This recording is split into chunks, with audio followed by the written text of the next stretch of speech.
Аммоны катионыг нийслэрийн уруулжаар хэрхэн нээх вэ гэдэг туршилтыг авч үзье. За үүний тулд аммоны персульфатын давснаас 3 шилэндээ таслаж авлаа. За нийслэрийн уруулжаар аммоны катионыг нээхэд шүлтлэг орчин шаардлагатай байдаг учраас калиен шүлт эсвэл натрийн шүлтийн уйсамлаас нэмж өгнө.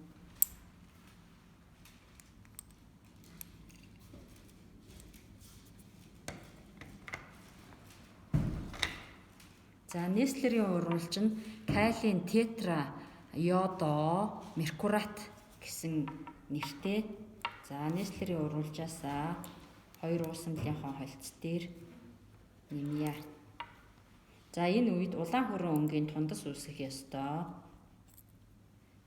Урвалын явцад бодисынхаа төлөв байдал өнгийг сайн тэмдэглэнэ.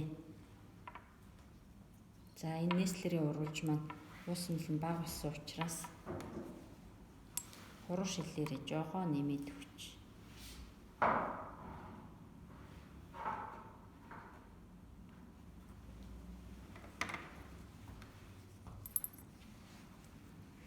За энэ уусмал ингээд жоохон байлгаад удах тусмаа улаан хүрэн өнгийн тундас үүснэ. За баг зэрэг сэгсрээд дараа нь тайван байлгаж улаан хүрэн өнгийн тундсыг ажиглая.